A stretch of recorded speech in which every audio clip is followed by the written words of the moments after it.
13 अप्रैल 2024 का वो दिन था जिस दिन आधी रात को ईरान ने इजराइल पर एक साथ 300 से ज्यादा ड्रोन्स और मिसाइलें दाग दी थी और इस हमले के दौरान वो नजारा पूरी दुनिया ने देखा था। ईरान के इस हमले से एक बात तो साफ हो गई थी कि मिडिल ईस्ट में ईरान इजराइल के लिए एक बड़ी चुनौती बनकर खड़ा हो गया है और इसमें कोई दो राय नहीं है। और ईरान ने इस हमले के बाद ऐलान कर दिया था कि अगर इजराइल ने दोबारा उसके ऊपर हमला किया तो उसका अंजाम इससे भी बुरा होगा। लेकिन ईरान के हमले के बाद इजरायली पीएम बेंजामिन नेतन्याहू और उनकी वॉर कैबिनेट ने एक सीक्रेट मीटिंग की है जिसमें ईरान पर जवाबी हमले को लेकर काफी लंबी माथापच्ची हुई है। और अब ईरान पर जवाबी हमले को लेकर इजरायली सेना के प्रमुख लेफ्टिनेंट जनरल हेर्जी हलेवी का आधिकारिक बयान भी आ गया है। हलेवी ने ईरान को लेकर एक बात तो स्पष्ट कर दी है कि ईरान का इजराइल पर ड्रोन और मिसाइल हमले का जवाब जरूर दिया जाएगा। दरअसल आईडीएफ प्रमुख ने नेवातिम एयरबेस से एक बयान जारी किया है जिसमें उन्होंने कहा कि इजराइल को अपने कृत्य का अंजाम भुगतना ही होगा। איראן רצתה לפגוע ביכולות אסטרטגיות של מדינת ישראל, זה דבר שלא היה בעבר. אנחנו שוקלים את צעדינו, והשיגור הזה של כל כך הרבה טילים, טילי שיוט, כטב"מים לשטח מדינת ישראל, יענה בתגובה. נסכם את הביקור הזה, אנשים מצוינים, עושים תהליכים מצוינים. אנחנו במלחמה במספר זירות, האיומים משתנים בעוצמתם ובתדירותם, ובהתאם לכך גם ההנחיות.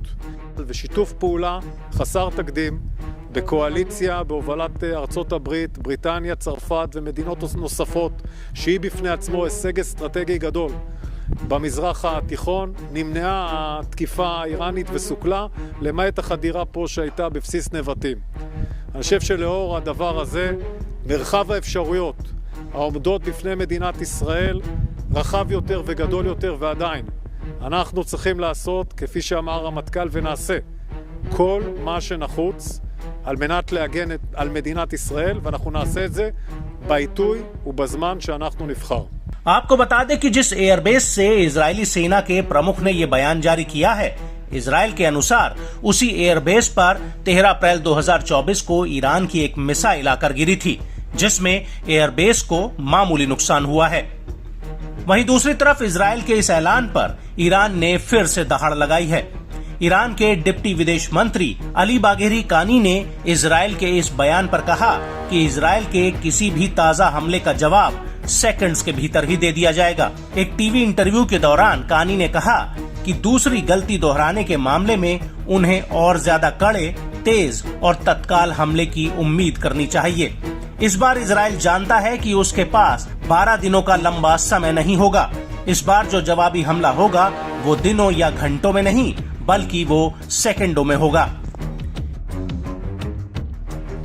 ईरान के मंत्री ने आगे कहा कि अगर इजरायली सरकार के भीतर कोई तर्क संगतता है तो उन्हें ये पता होगा कि उन्हें अपनी रणनीतिक गलती को एक और गलती के साथ नहीं दोहराना चाहिए।